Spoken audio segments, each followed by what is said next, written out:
Gayatri college Sanchore के online class में आप सभी विद्यार्थियों का स्वागत है।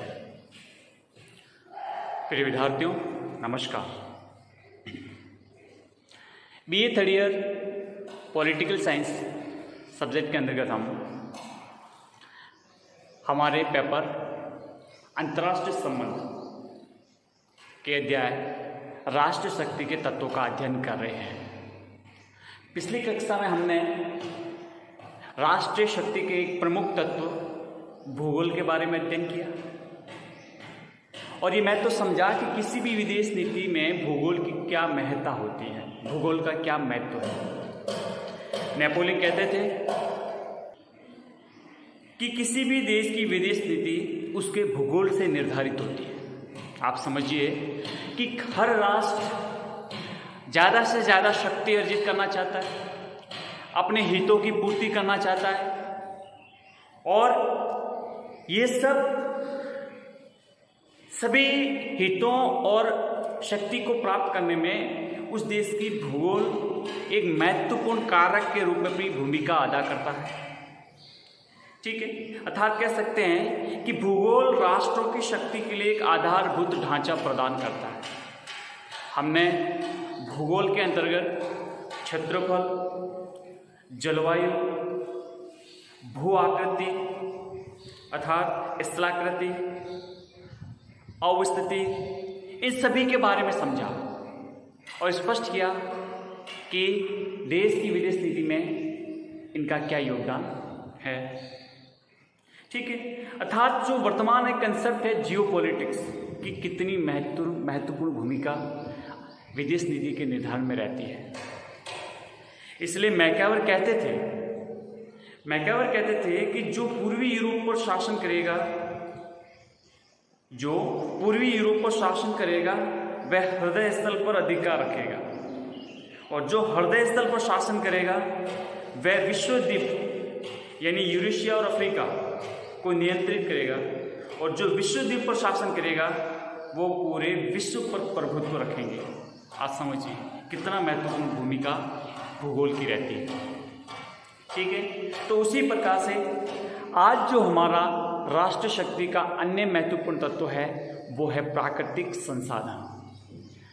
यह करीब भूगोल से करीब है, इसलिए इसको समझने का इसी के साथ बेहद जरूरी है कि किसी भी देश में प्राकृतिक संसाधन का होना और न होना कितना महत्वपूर्ण स्थान रखता है, इसको स्पष्ट समझने का प्रयास करेंगे। तो सबसे पहले समझते हैं कि प्राकृतिक संसाधन होता क्या है, प्राकृतिक संसाधनों से हमारा क्या तात्पर्य है, इसको स्पष्ट करते हैं। देखिए, प्राकृतिक संसाधन यानी प्रकृति से उपलब्ध या प्रकृति से प्राप्त संसाधन या उपयोगी सामग्री। प्रकृति के द्वारा जिन राष्ट्रों के पास जो सामग्री मिलती है या प्रदान होती है या उपयोगी सामग्री वहाँ पैदा होती है, जिसमें अपन मुख्यतः समझ सकते हैं खनिज है, ईंधन है, भूमि है या भूमि से प्राप्त कोई पदार्थ है जैसे कोयला, तेल, वनस्पति इत्यादि जो भी हैं, ये सब प्राकृतिक संसाधन के अंतर्गत हम शामिल कर सकते हैं। आपको स्पष्ट समझना है। आप देखिए जितनी भी गल्फ कंट्रीज हैं, खाड़ी देश हैं, आज उनके पास सबसे बड़ी शक्ति का जो आधार है वो है तेल। पेट्रोल, डीजल, गैस का अधिकतम मात्रा में होना उनकी शक्ति का प्रतीक है। इनको चौथी दुनिया के देश कहा जाता है, विश्व में अपने आप में एक शक्तिशाली स्थान रखते हैं। कारण क्या है? इनके पास प्राकृतिक संसाधन है। इसी प्रकार से आप किसी भी महाद्वीप में देखिए, जो राष्ट्र प्राकृतिक संसाधनों से संपन्न होता है तो उससे उस राष्ट्र की जो आवश्यकता होती है उससे काफ़ी आवश्यकता की पूर्ति होती है। साथ ही साथ वो इनका उपभोग करते हुए विश्व में निर्यात के द्वारा या अन्य किसी भी माध्यम से वो ज़्यादा से ज़्यादा शक्ति प्राप्त करने का प्रयत्न करता है। इसलिए प्राकृतिक संसाधन होना आपके शक्तिशाली होने में एक महत्वपूर्ण कारक के रूप में भूमिका निभाता है। जिन देशों के पास प्राकृतिक संसाधन नहीं होते हैं वो राष्ट्र कभी भी मजबूत नहीं बन सकते, हमेशा उसको कच्चे माल के लिए दूसरों पर निर्भर रहना पड़ता है, वो कभी आत्मनिर्भर नहीं हो पाता है। ठीक है, ये मान सकते हैं कि कोई तकनीकी क्षेत्र में है या और किसी क्षेत्र में सैनिक क्षेत्र में आगे हो सकता है, लेकिन प्राकृतिक संसाधन के लिए उसे हमेशा के लिए अन्य राष्ट्रों पर, अन्य राज्यों पर निर्भर रहना पड़ता है। जब अन्य राज्यों पर निर्भरता रहती है तो प्राय उस राज्य को हम शक्तिशाली नहीं कह सकते, यह हमें स्पष्ट तौर से समझना है। तो आपके इस महत्वपूर्ण टॉपिक के अंतर्गत राष्ट्रीय शक्ति के तत्वों में प्राकृतिक संसाधन महत्वपूर्ण भूमिका निभाता है। अब देखिए, जैसे अपन खाद्य सामग्री की बात करें, तो जैसे कपास है, रबर है, लकड़ी है, लुगदी है, बांस है, दूध है, ऊन है, सिल्क है, विशेष तेल है, कुछ भी इससे संबंधित ये एक महत्वपूर्ण भूमिका निभाते हैं। अपने राज्य की आंतरिक आवश्यकताओं के साथ साथ वो विदेशों में निर्यात भी कर सकता है अगर उसके पास संसाधन है तो। ठीक है। वह राष्ट्र जो खाद्यान्न के विषय में स्वावलंबी है वह उस देश की अपेक्षा लाभपूर्ण स्थिति में होगा जो कि इस दृष्टि से स्वावलंबी नहीं है और जिससे अपने लिए खाद्य सामग्री आयात करना पड़ता है। बिल्कुल स्पष्ट बात है कि वो राष्ट्र हमेशा शक्तिशाली माना जाएगा जब उस देश के पास प्राकृतिक संसाधन है और उसके पास कुछ भी नहीं है, उसको दूसरे राज्यों से मंगवाना पड़ता है, तो फिर वो कैसे शक्तिशाली होगा, कैसे उसको अपन एक शक्तिशाली राष्ट्र के रूप में दर्जा दे सकते, नहीं दे सकते। इसलिए आप समझिए कि प्राकृतिक संसाधन होना कितना महत्वपूर्ण है किसी राज्य के लिए। ठीक है। अब कच्चे माल में आप देखिए, प्राकृतिक तौर पे जो खनिज संसाधन होते हैं, कोयला है, पेट्रोलियम है, डीजल गैस है, यूरेनियम है, लोहा है, यानी कोई खनिज पदार्थ बहुत महत्वपूर्ण भूमिका रखते हैं उस देश के आर्थिक शक्ति में या आर्थिक शक्ति के उभरने में उनकी बहुत बड़ी भूमिका होती है, ये हमें समझना चाहिए। इसलिए क्लीमेंस कहते थे, क्लीमेंस का कथन है कि मिट्टी के तेल की एक एक बूंद हमारे सिपाही के खून की एक एक बूंद के बराबर कीमती है। सोचो आप, मिट्टी के तेल की एक एक बूंद हमारे सिपाही के खून की एक एक बूंद के बराबर कीमती है। आप समझ सकते हो कि मिट्टी के तेल की तुलना सिपाही के खून से की है। जितने सिपाही का खून की कीमत होती है उतना ही इस मिट्टी के तेल की कीमत को आंका है। आप समझ सकते हो कि जिस प्रकार सिपाही अपने देश की रक्षा के लिए अपना सर्वस्व त्याग करके अपना बलिदान करता है, अपनी राष्ट्रीय रक्षा के लिए शहीद हो जाते हैं, अमर हो जाते हैं, उसी प्रकार से किसी भी देश की आर्थिक अर्थव्यवस्था, आर्थिक शक्ति के रूप में मिट्टी की तेल की क्या है। आप देखेंगे कि जितनी भी आज आर्थिक विकास हो रहे हैं उसमें इन प्राकृतिक संसाधनों का बहुत बड़ा महत्वपूर्ण योगदान है। पेट्रोल, डीजल, गैस, इन सब का कितना प्राकृतिक संसाधनों का महत्व है आप समझ सकते हो। इसलिए क्लीमेंस का आपको ये कथन याद रखने योग्य है। क्या कहते हैं कि मिट्टी के तेल की एक एक बूंद हमारे सिपाही के खून की एक एक बूंद के बराबर कीमती है। ये हमेशा आपको याद रखना चाहिए, कभी भी प्रश्न में पूछा जा सकता है कि ये कथन किसके द्वारा प्रतिपादित है। ये आपको प्राकृतिक संसाधनों के तौर पे ये याद रखना है। ठीक है, तो समझ सकते हैं कि प्राकृतिक संसाधन किसी राष्ट्र की आर्थिक शक्ति, अपनी शक्ति के रूप में कितनी भूमिका अदा करता है।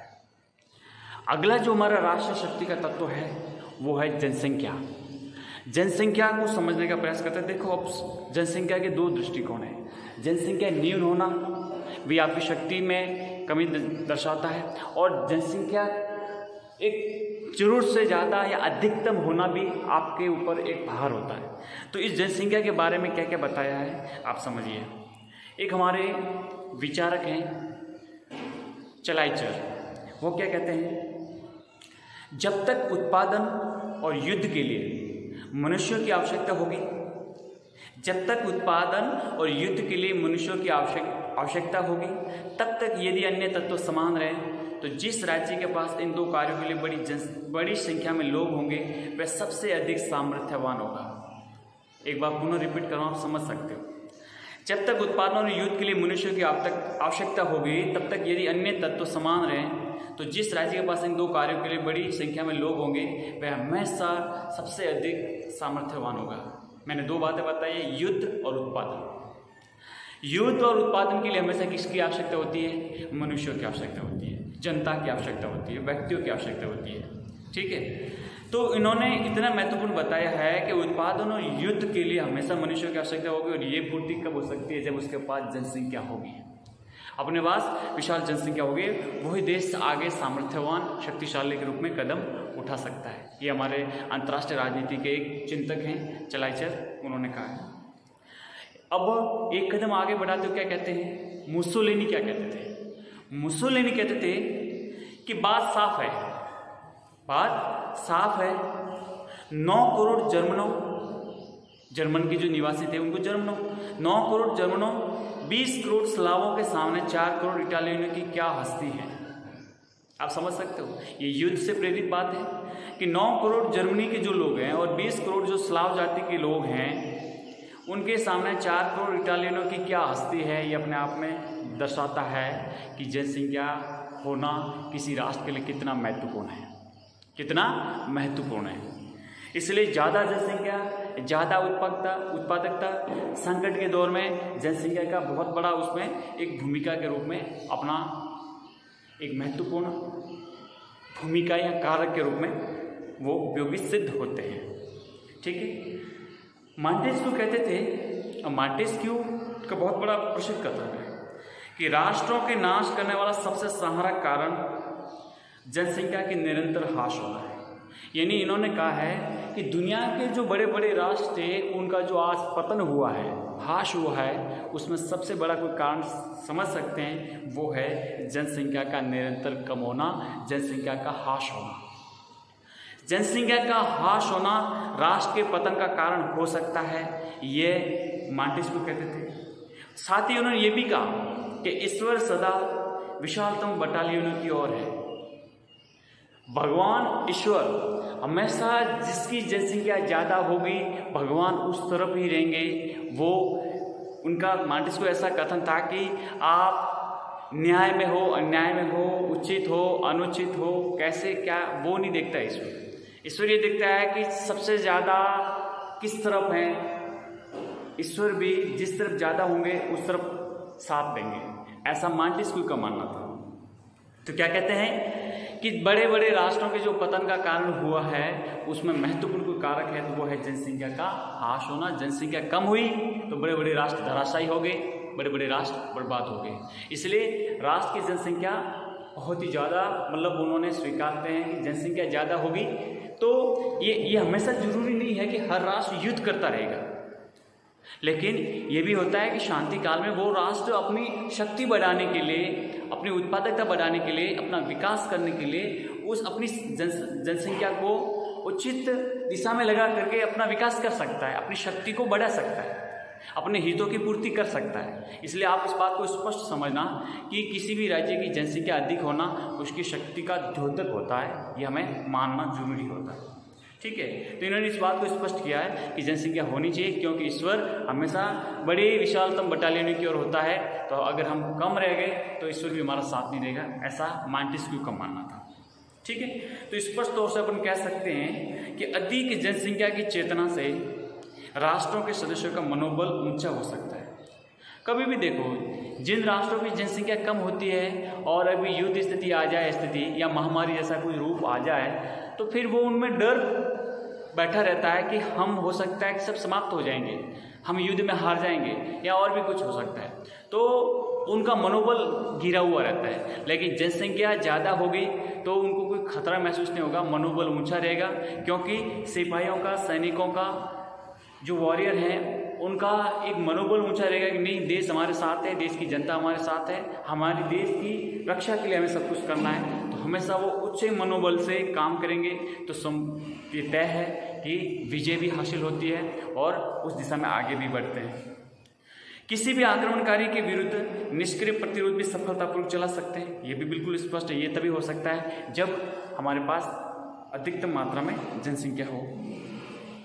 तथापि राष्ट्र का शक्तिशाली होना वास्तविक रूप से जनसंख्या की प्रकृति, उसके चरित्र और गुणों पर निर्भर है। अब ये बात और भी समझना है कि अधिकतम मात्रा में केवल भीड़ नहीं, हमारे पास जो जनसंख्या है वो बिल्कुल गुणवत्ता वाली हो।